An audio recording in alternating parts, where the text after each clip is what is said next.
Mohan cabinet ने प्रदेश के नवगठित जिलों मऊगंज और पांढुना में बीजेपी कार्यालय बनाए जाने के लिए जमीन देने का फैसला किया है। इसके साथ ही सरकार ने जबलपुर की रांची तहसील में 100 बिस्तर वाले कर्मचारी राज्य बीमा निगम के अस्पताल के लिए 5 एकड़ जमीन देने का निर्णय लिया है।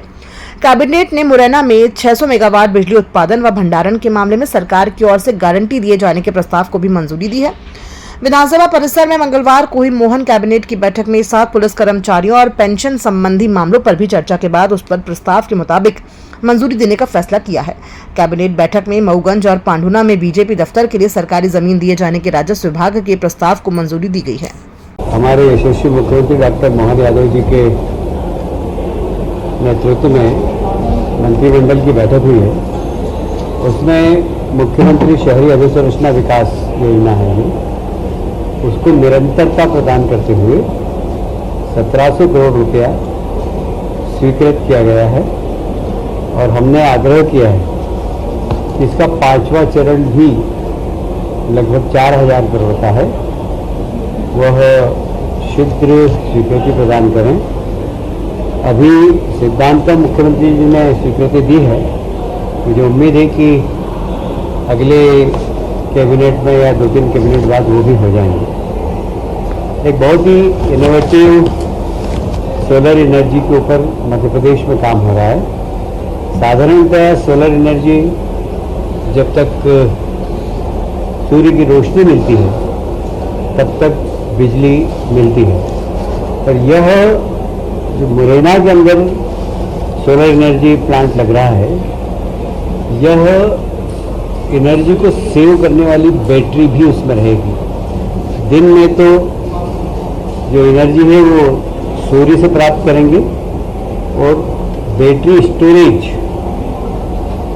जो बची हुई बिजली वो बैटरी के अंदर स्टोर होगी और रात में भी ये बिजली प्रदान करेंगे। ये मध्य प्रदेश का पहला है और जहाँ तक मेरी जानकारी है कि देश का भी शायद ये पहला प्रोजेक्ट होगा जहाँ कोई सोलर प्रोजेक्ट 24 घंटे बिजली उपलब्ध करा है।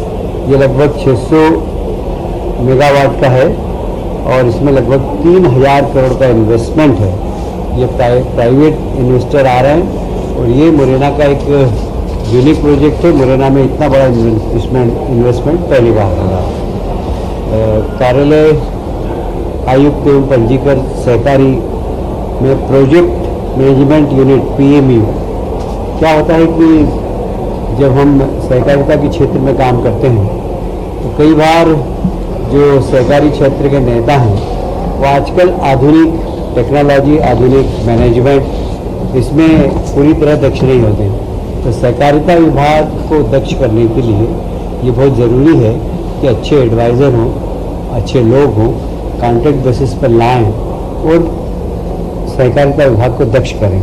तो एक PMU सेल का गठन होगा और ये शायद मध्य प्रदेश में पहला प्रयोग है कि सहकारी क्षेत्र को सशक्त करने के लिए इस प्रकार का प्रयोग किया जा रहा है। अभी आपने सुना होगा मध्य प्रदेश महानगर नियोजन एवं विकास विधेयक 2025 अभी पारित किया है सदन ने।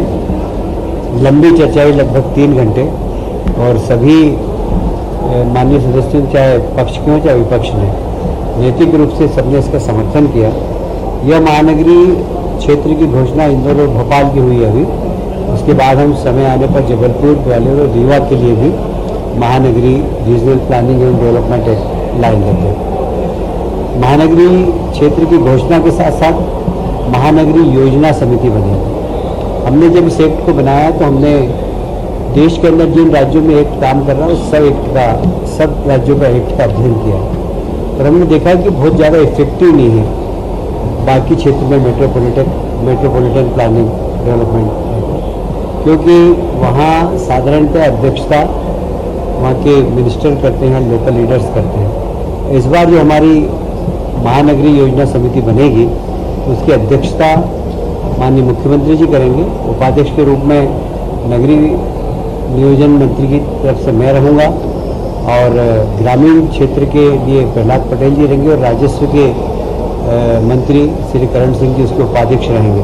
बाकी सभी जनप्रतिनिधि, चाहे महापौर हो, चाहे सांसद हो, चाहे विधायक महोदय हो, उसके सबके सदस्य रहेंगे। और एक ये सबसे बड़ी कमेटी बनेगी जो कि योजना समिति में अपने सुझाव देगी। उसके बाद एक दूसरी यूनिट बनेगी जिसको हम कहेंगे महानगरीय क्षेत्र विकास प्राधिकरण। इसकी भी अध्यक्ष मुख्यमंत्री जी रहेंगे, उपाध्यक्ष वही तीनों रहेंगे, पर इसमें संख्या थोड़ी सी कम की है। इसमें कुछ सिलेक्टेड विधायक जो अर्बन क्षेत्र के आते हैं उनको ही लेने का प्रावधान किया गया है। फिर एक महानगरीय विकास एवं निवेश योजना क्रियान्वयन समिति बनेगी।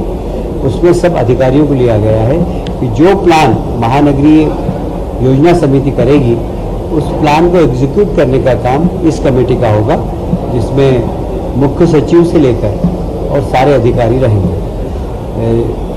यूनिफाइड मेट्रोपॉलिटन ट्रांसपोर्ट अथॉरिटी ये भी इसमें बनेगी पूरे मेट्रोपॉलिटन एरिया के लिए, जिसमें बस का संचालन कहाँ हो, मेट्रो का संचालन कहाँ हो, मोनोरेल का संचालन कहाँ हो और बाकी भी व्हीकल्स की आवश्यकता हो तो कहाँ कहाँ इसकी पूरी प्लानिंग बनेगी। इसकी अथॉरिटी भी एक अलग से बनेगी। इस महानगर में लगभग 10 लाख से ज़्यादा संख्या वाले ही क्षेत्र लिए जाएंगे। वैसे संविधान के 74वें संशोधन में metropolitan region planning and development act का मार्गदर्शन दिया गया है और उसमें हर राज्य को इस प्रकार का एक मेट्रोपॉलिटन डेवलपमेंट प्लान बनाना चाहिए, क्योंकि हमारे देश के प्रधानमंत्री जी ने ये कहा है कि जब स्वतंत्रता के 100 वर्ष हो तो भारत बहुत ताकतवर है।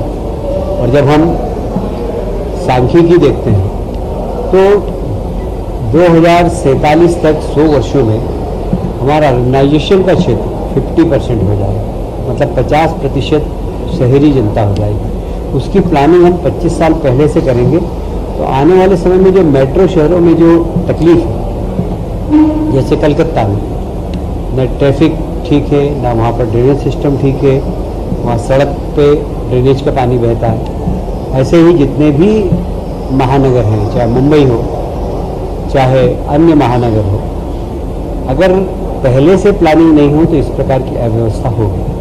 हम भी कल का हमारा मेट्रो शहर कैसा हो, हम भी मद्रास की बराबरी करेंगे, मुंबई की बराबरी करेंगे, तो हम अभी से प्लानिंग कर रहे हैं। सड़कों की प्लानिंग, पानी की प्लानिंग, ट्रांसपोर्टेशन की प्लानिंग, इन्वेस्टमेंट की प्लानिंग, रोजगार की प्लानिंग, एनवायरनमेंट की प्लानिंग, ये सब प्लानिंग का हिस्सा होगा इस metropolitan region planning and development act के माध्यम से। और इसलिए इंदौर, उज्जैन, देवास और धार का Indore metropolitan planning regional planning act में लिया गया है।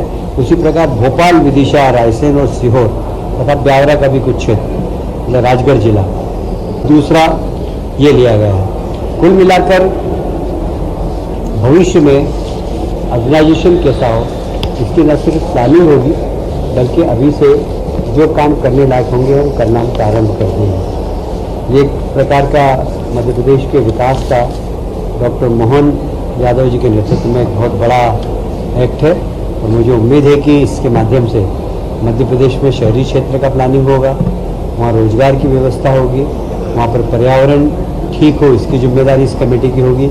इस सब दिशा में सामूहिक रूप से बैठकर मेट्रोपॉलिटन एक्ट के अंतर्गत हम लोग रीजन में बैठकर प्लान करेंगे, उसका क्रियान्वयन करेंगे। इस एक्ट का यही काम है।